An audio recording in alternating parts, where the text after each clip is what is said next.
Hi hello everyone, ಸುದ್ದಿ ಸವಿರುಚಿ ಚಾನಲ್ಗೆ ಸ್ವಾಗತ. ಎಲ್ಲರೂ ಶಿವನನ್ನು ಭಕ್ತಿಯ ಮೂಲಕ ಒಲಿಸಿಕೊಳ್ಳಲು ರೆಡಿಯಾಗಿದ್ದೀರಿ. ಹಾಗಾದರೆ ಶಿವನಿಗೆ ಬಿಲ್ವಪತ್ರೆ ಮೂಲಕ ಪೂಜೆ ಮಾಡಿದರೆ ಏಕೆ ಒಳ್ಳೆಯದು ಗೊತ್ತಾ? ಬಿಲ್ವಪತ್ರೆ ಹಿಂದಿರುವ ಕಥೆ ಏನು ಅಂತ ಹೇಳ್ತೀನಿ. ಅದಕ್ಕೂ ಮುಂಚೆ ನಮ್ಮ ಚಾನಲನ್ನು ಸಬ್ಸ್ಕ್ರೈಬ್ ಮಾಡೋದನ್ನು ಮರಿಬೇಡಿ. ಹಿಂದೆ ಬೇಡನೊಬ್ಬ ಕಾಡಿನಲ್ಲಿ ಬೇಟೆಗಾಗಿ ತೆರಳಿದ್ದ. ದಿನವಿಡೀ ಅಲೆದರೂ ಆತನಿಗೆ ಯಾವುದೇ ಬೇಟೆ ಸಿಗಲಿಲ್ಲ. ಬೇಟೆ ಅರಸಿ ಹೊರಟ ಬೇಡ ದಾರಿ ತಪ್ಪಿ ಅರಣ್ಯದಲ್ಲೇ ಅಲೆಯತೊಡಗಿದ. ಅದಾಗಲೇ ಸಂಜೆಯಾಗಿತ್ತು. ಕ್ರೂರ ಪ್ರಾಣಿಗಳು ಆತನನ್ನು ಸುತ್ತುವರಿಯತೊಡಗಿದವು. ಭಯಗೊಂಡ ಬೇಡ ಮರವೇರಿದ. ಮನದಲ್ಲೇ ಶಿವನನ್ನು ಧ್ಯಾನಿಸುತ್ತಾ ಮರದ ಎಲೆಗಳನ್ನು ಕಿತ್ತು ಕೆಳಗಡೆ ಹಾಕತೊಡಗಿದ.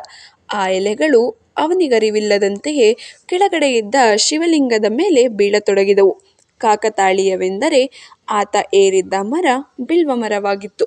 ಶಿವರಾತ್ರಿಯಂದು ಪೂರ್ತಿ ಜಾಗರಣೆ ಇದ್ದು ಬಿಲ್ವಪತ್ರೆಯನ್ನು ಶಿವನಿಗೆ ಅರ್ಪಿಸಿದ ಬೇಡನಿಗೆ ಶಿವ ಅಭಯ ನೀಡಿದ. ಶಿವನೇ ಆತನನ್ನು ರಕ್ಷಿಸಿದ ಎಂಬ ಸುದ್ದಿ ಹರಡಿ ಭಕ್ತರು ಶಿವರಾತ್ರಿಯಂದು ಶಿವನನ್ನು ಪೂಜಿಸಲು ಆರಂಭಿಸಿದರು. ಬೇಡ ಮುಂದಿನ ಜನ್ಮದಲ್ಲಿ ರಾಜ ಚಿತ್ರಭಾನುವಾಗಿ ಜನಿಸಿದ ಎಂಬುದು ಕತೆ. ಮಹಾಭಾರತದಲ್ಲಿ ಬರುವ ಈ ಕಥೆಯನ್ನು ಮರಣಶಯ್ಯೆಯಲ್ಲಿ ಮಲಗಿದ್ದ ಭೀಷ್ಮ ಹೇಳಿದನೆಂಬುದು ಪ್ರತೀತಿ. ಪುರಾಣದ ಪ್ರಕಾರ ದೇವತೆಗಳು ಹಾಗೂ ರಾಕ್ಷಸರು ಶೇಷನಾಗನ ಮೂಲಕ ಸಮುದ್ರ ಮಥನ ಮಾಡುತ್ತಾರೆ. ಈ ವೇಳೆ ಹೊರಬಂದ ವಿಷವನ್ನು ಶಿವ ಕುಡಿದಿದ್ದ. ಶಿವನ ತಲೆಯ ಮೇಲಿದ್ದ ಬಿಲ್ವ ಪತ್ರೆ ಆ ವಿಷದ ಅಂಶವನ್ನು ಕಡಿಮೆ ಮಾಡಿತ್ತು. ಇದನ್ನು ಮನಗಂಡ ದೇವತೆಗಳು ಶಿವನ ಮೇಲೆ ಬಿಲ್ವಪತ್ರೆ ಹಾಕಲು ಆರಂಭಿಸಿದ್ದರು. ಇದರಿಂದಾಗಿ ಶಿವನಲ್ಲಿದ್ದ ವಿಷದ ಪ್ರಮಾಣ ಸಂಪೂರ್ಣವಾಗಿ ಕಡಿಮೆಯಾಗಿತ್ತು. ಇದಾದ ನಂತರ ಶಿವನಿಗೆ ಬಿಲ್ವಪತ್ರೆ ಮೂಲಕ ಪೂಜಿಸುವ ಕ್ರಮವನ್ನು ಪ್ರಾರಂಭಿಸಲಾಯಿತು. ಸ್ಕಂದ ಪುರಾಣದ ಪ್ರಕಾರ ಪಾರ್ವತಿಯ ಬೆವರ ಹನಿಯಿಂದ ಹುಟ್ಟಿದ ಮರವೇ ಬಿಲ್ವಪತ್ರೆ. ಮಂದಾರ ಪರ್ವತದ ಮೇಲೆ ಹೋಗುವಾಗ ಪಾರ್ವತಿಯ ಬೆವರಿನ ಹನಿಯೊಂದು ಬೀಳುತ್ತದೆ. ಇದರಿಂದ ಮಂದಾರ ಪರ್ವತದ ಮೇಲೆ ಬಿಲ್ವ ಮರ ಹುಟ್ಟಿತಂತೆ.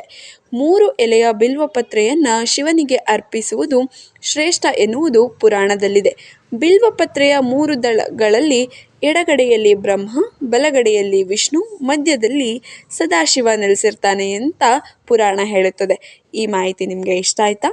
ಹಾಗಾದರೆ ನಮ್ಮ ಚಾನಲನ್ನು ಸಬ್ಸ್ಕ್ರೈಬ್ ಮಾಡೋದನ್ನು ಮರಿಬೇಡಿ. Thanks for watching.